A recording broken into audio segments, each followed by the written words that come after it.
All right, welcome into Sports Bit. Betting Insight today, Friday, April 8th. Paulie and Teddy, deep dive today, how to attack the final weekend of the NBA. Big game breakdown, Dodgers and the Giants, plus 2 games in the NBA. We start with bad bets. Ernie Els! What the hell happened, Ernie? His Masters tournament was over after the first hole. Originally it was a 10 and a 7 putt, changed to a 9 on the first hole and a 6 putt. It's a record. The record was 8. I give the guy credit for finishing out the round and actually playing well over the final 17 holes. It happened while I was live on the radio. I said, this can't be. It's got to be a mistake. Well, I saw the video. It's been all over SportsCenter and all over the internet. That was a disaster for poor Ernie. Yeah, it sure was. He's got a quote. It's hard to putt when you've got snakes in your head. Yes. I couldn't get the putter back. I was standing there. I've got a 3-footer. I've made thousands of 3-footers. I just couldn't take it back. That, my friends, is a bad bet for anyone who had Ernie Els to do anything in the Masters except for not make the cut. I've never seen anything like it. You know, you've had some horrible shots, and maybe a guy's put up like a septuple bogey, whatever it is, but to be that close, he's putting for par, Teddy, and the wheels come off. When you're putting for par and then you end up with a 10 on the hole and it gets changed to a 9, Yes. that's a tough bet. Yeah. All right, we continue with bad bets. Here they are, my team, Teddy, the Rockets, 12-point favorites. They also bet the total down from 214 to 212.5. They're going to miss the playoffs. They lose to the Suns at home in a game they had to have. Yeah, well, if you lose outright as a 12-point favorite, when you're still alive in the playoff alive in the playoff race, I should say, the NBA should have a TKO rule. They should stop the fight right now and declare you out. I mean, look at Dwight Howard last night. Tyson Chandler ate him for breakfast. Dwight Howard, he doesn't want to play in the postseason. I don't know that he wants to play at all anymore. But Rockets backers, yeah, that was a bad bet if you laid it with Houston. As you mentioned, the money came on the Rockets. The money came on the under. No. Phoenix did whatever they wanted to all game long. Cincinnati and Philadelphia, total bet down from 8.5 to 8. But Teddy, that was Charlie Morton. I mean, his day game numbers, you look at the graphics, 7-28 with an ERA of 5.84. You never had to sweat that one out. That went over early with a ton of runs. Yeah, but of course it's getaway day, and you know how the betting markets love to bet the getaway days under. Those early start games, they're usually on Sundays and in particular on Wednesdays and Thursdays throughout the course of the week when teams are transitioning from one place to another. The umps are got to get out of town. The players got to get out of town. You see a lot of the most questionable strikes you'll ever see in Major League Baseball in those getaway day ball games, but not for Charlie Morton. And not yesterday. That 8.5 got bet down to 8. Nope, pretty ugly. And we talk about Charlie Morton's now 7-28 in day games in his career. I don't mean to laugh, but that is a day-night split that's worth noting. How about Latos yesterday? That was insane. The A's took money against the White Sox. I'm liking this White Sox team a little bit right now. They've got their team I definitely have my eye on in early season play. Okay. And Matt Latos, 6 innings of work against that Oakland lineup. He allowed 1 hit. And this isn't the 2012 +4 wins over replacement Latos. No. This is the Latos who 3 different teams dumped last year after a 4th one gave up on him in 2014. This is the Latos who allowed 15 earned runs in 13 Cactus League innings. Yeah, the A's had 1 hit against him yesterday. That was a wrong side bad bet. And it's a day to celebrate here on SportsBit. No bad beats to speak of. How about that? Well, there's 2 bad beats. One is my nose here as I'm like bleeding after a bad shave this morning. I keep doing this, and I didn't want to put a Band-Aid on before we went to get on air, and meanwhile I'm dripping blood all over the show from a little nick. But there definitely was at least one bad beat last night. Yeah.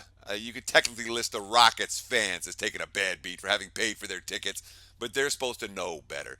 Look at these Houston fans. Are they trying to show support for James Harden? No, they are not.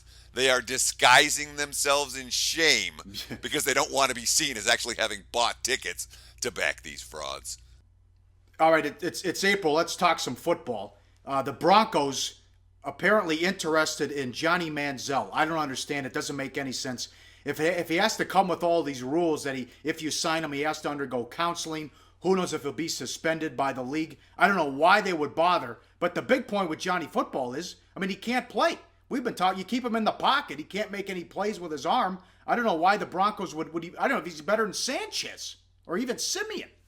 Well, when you're in a situation like Denver, you want options. You want someone to go into camp in the fall and win the job. And look, Sanchez, we've seen enough of the Sanchez already. All right, it's not like he's going to come up with a fifth gear that we haven't seen before. He was a starter for multiple years in New York. He had ample opportunity in Philadelphia. He wasn't very good. Mm-hmm. You know, Simeon, what was he, a 7th-round pick? You know, at any point in college where you're looking at Trevor Simeon going, yeah, this guy's the guy to lead an NFL team. Not a chance. So, Johnny Football, say what you want about the off-field stuff. Number one, everyone in life gets a second chance, a third chance. If you got talent, you get an 8th chance. And Johnny Manziel still is considered as having talent. We haven't seen him excel in the NFL. He was playing in Cleveland. Who's going to excel in Cleveland?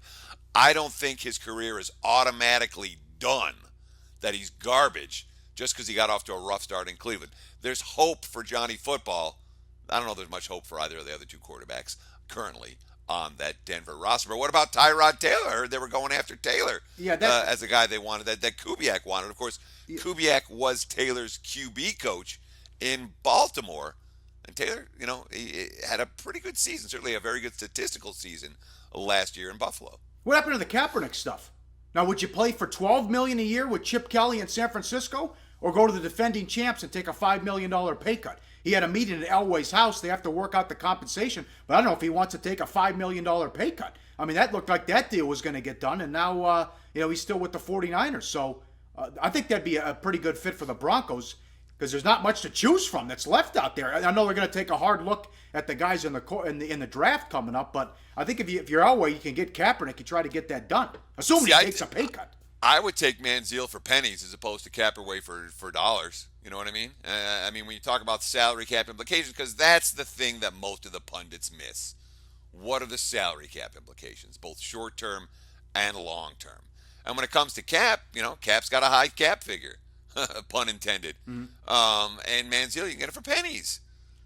Is Manziel legitimately as good as Kaepernick? Well, Kaepernick got benched pretty badly last year, but he did take a team to the Super Bowl. We haven't seen anything even close to that from Manziel yet. But, again, there's hope. But, of course, Tyrod Taylor, the guy's a starter in Buffalo. Why would he go to Denver? Doesn't make a whole lot of sense. Just Kubiak wishing for a quarterback, which is something that Denver might be wishing a lot of this coming season. Big game breakdown coming up next. We'll start in the NBA with the Pacers and the Raptors. We'll get to the Dodgers and Giants as well. Deep dive with the NBA. All that coming up on SportsBit. Betting Insight today. Back on SportsBit, time for big game breakdown. In the NBA, we start with the Pacers and the Raptors. Projected line 5.5, 200.5. Raptors favored. Who knows what's going to happen with DeRozan and Lowry, but this could be a preview of a first-round matchup with the Bulls going in the tank. The Pacers are going to make the playoffs. After this game tonight, they finish with the Nets and Knicks at home and go to Milwaukee, but they're thinking upset because Paul George has been dynamite. When you look at this graph, his last 10 games, 243 points, 71 rebounds, 28 assists, and 21 steals. This guy's been terrific, Teddy, leading the Pacers.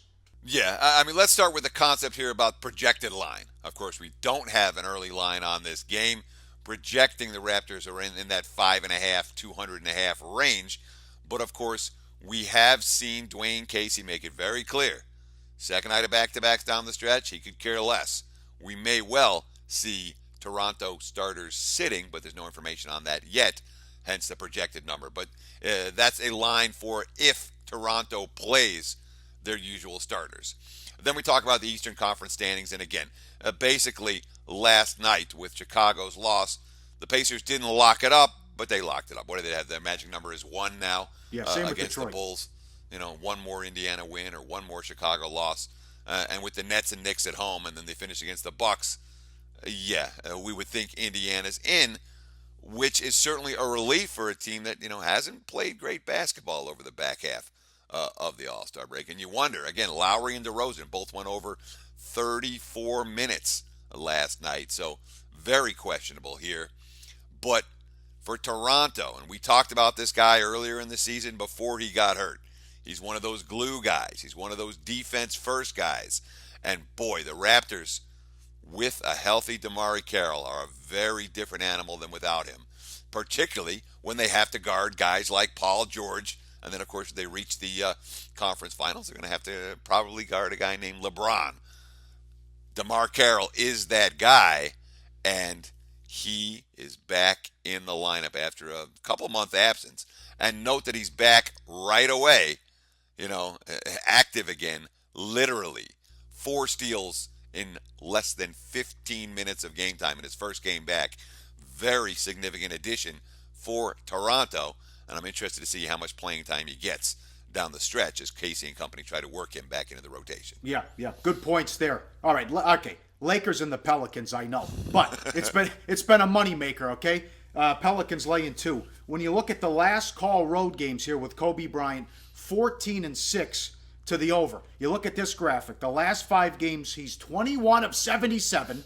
He's 5 of 25 from 3. 4 assists, and the Lakers are averaging 84.8 points per game. He took 28 shots in 33 minutes against the Celtics on Sunday. And how can you have 77 shots and only 4 assists, Teddy? Kobe's out there trying to put on a show, but he's limping to the finish line. Even Byron Scott feels bad for him, how he's going out and he can't do anything here. Yeah, Kobe should have retired. Yes. Let's be real. Kobe came back so that everyone can tell him how great he is and he can make a big fat paycheck. And I don't blame him. If I was Kobe, I would probably do the same thing.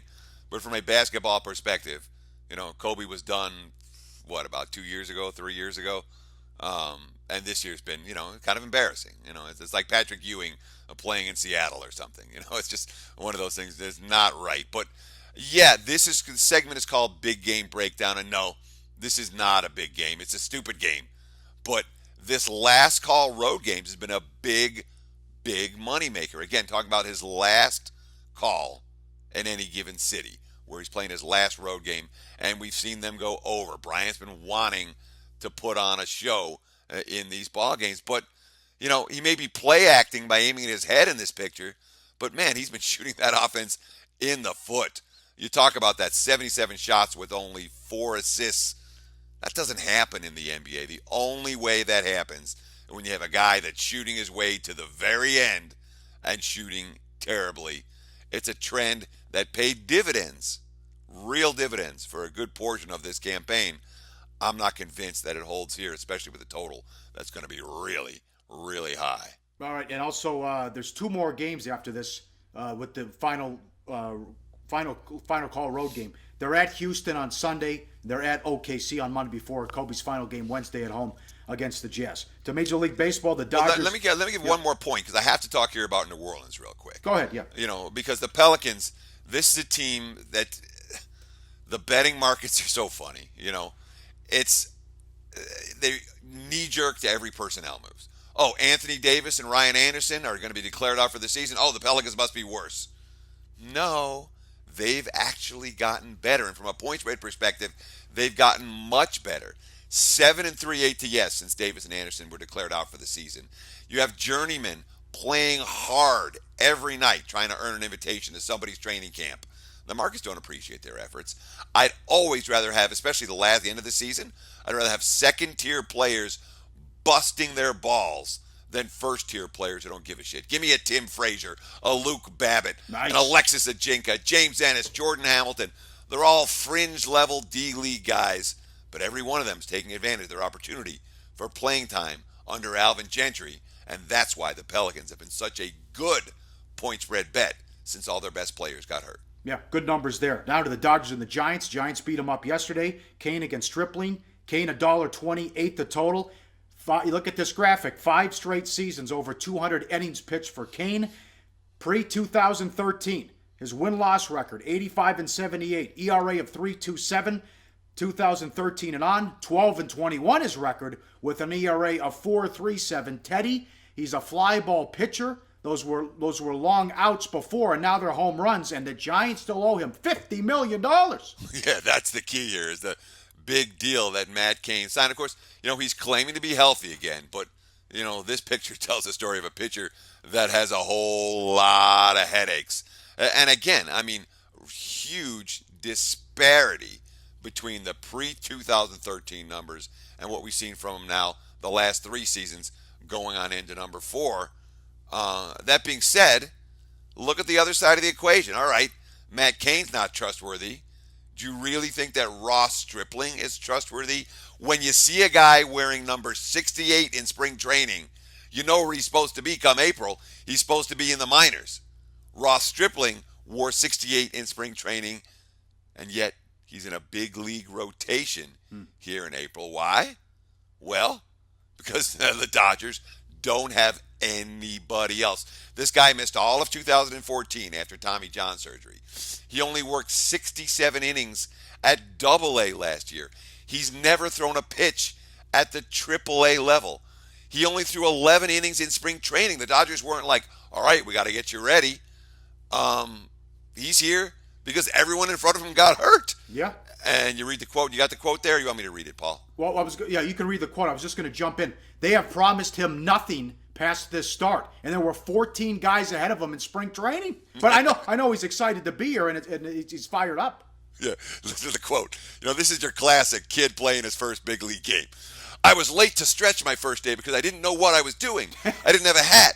I didn't even know if we were in pants or shorts. It's already every bit as exciting as I could have dreamed it would be, and it's only going to get better. This is the first hour. Yeah, that kid's pumped. The adrenaline, sometimes the adrenaline hurts you in the first start, but the bottom line is this is not a pitcher that I trust to get outs against a pretty good lineup at the major league level, which is why they're underdogs in this ballgame. Yeah, well, I'm rooting for him. See how it works out, though, if they're giving the kid a shot. Up next, deep dive, how to bet the final weekend of the NBA season and the play of the day. That's coming up on SportsBit. Betting Insight today. Wrapping it up on SportsBit, Paulie and Teddy, Betting Insight today. Time for the deep dive, how to handicap the final weekend of the NBA season.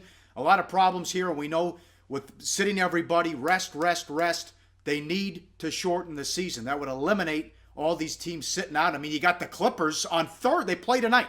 Yesterday, they said we're sitting everybody, and they put rest to the stars' names right by it.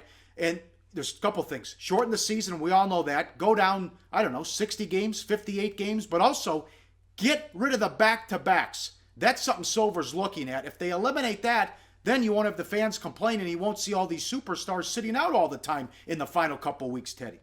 Well, I mean, what have we seen this week? The Nets shut down Brook Lopez and Thaddeus Young early. Neither guy was injured. More than happy to shake hands and call it a season. Why get stuck losing more games than you have to? We had Sacramento. Sacramento had Wednesday off. Sacramento has Friday off. And yet, Rajon Rondo and DeMarcus Cousins sat for rest on Thursday anyway. And, George Karl could have done this instead. He could have had Rondo play when the Kings have the ball and then sit on the bench until they get it back, since all he does is stand around on defense anyway. Which isn't true. Rondo's got some steals this year, but he's not what I would call an A-level defender. And, of course, it's not like Sacramento needed to see if Darren Collison could play point guard or if their number one pick, Willie Cauley-Stein, could play center. They know these guys can play. Collison's not, a guy who's playing for anything right now. He's a seasoned veteran, but you want to sit some guys. But let me say this, Paul, and I don't mean to ramble on here too long. The bottom line is there's no frickin' way. 58 games, you know how much revenue they're going to lose? Everybody in the NBA is a millionaire, from the last guy on the bench to the superstars you talk about. The coaches are millionaires. The owners are millionaires. The assistant coaches are millionaires.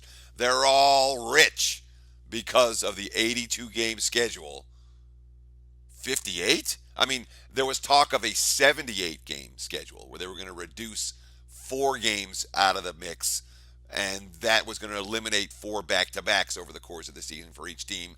And the union didn't want it because they would lose revenue accordingly. Yeah. Not going to happen, Paul. It's a pipe dream. No, I'm with you. It'll never happen, but they should at least, something they need to look into is eliminating the back-to-backs.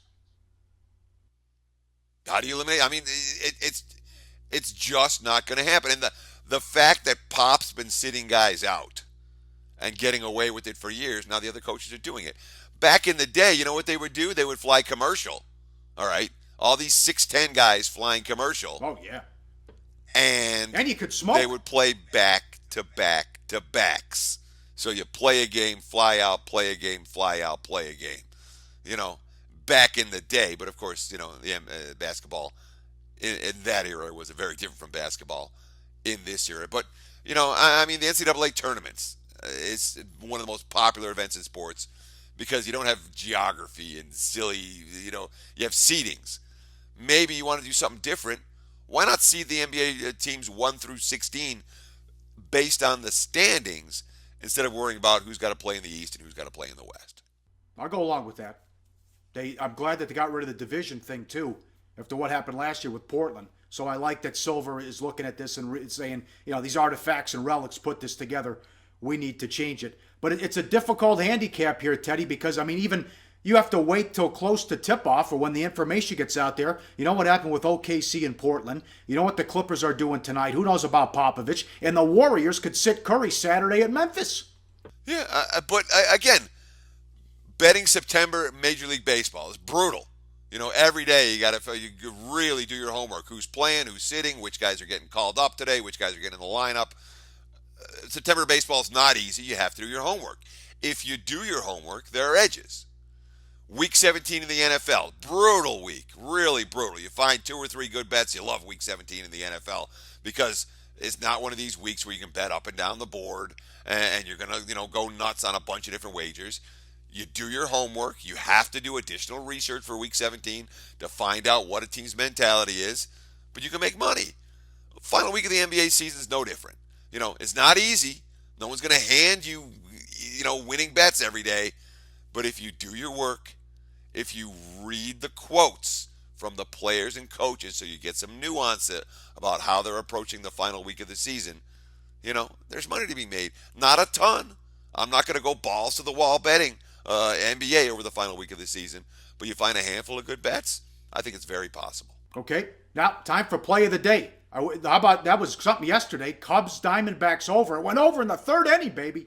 Yeah, you like those, and that's one of the things I love about over bets in baseball in particular, because you can have those 3rd inning cashes, and of course, when you're in Arizona, you don't have to worry about a rainout. It's nice and easy. But let's go back to the well with another over tonight, Paulie. And this is a game that we previewed in Big Game Breakdown. We talked about how we don't like Matt Cain. We talked about how Ross Stripling is not supposed to be a major league starter at this stage of the campaign. And it looks like this may finally be the season where Yasiel Puig puts it all together. How about 8 hits and 2 walks in 17 plate appearances so far? 18 runs, 30 hits last night in San Francisco. Let's take the Giants and the Dodgers over 8. That's our play of the day for Friday. All right, excellent job. Another fun week. Have a good weekend. We're back Monday. We'll know who wins the Masters. The playoffs will almost be set in the NBA. And who knows, maybe the Warriors will be going for the record if they can get by San Antonio and Memphis over the weekend. Thanks for watching. We'll see you next week on SportsBit, Betting Insight today.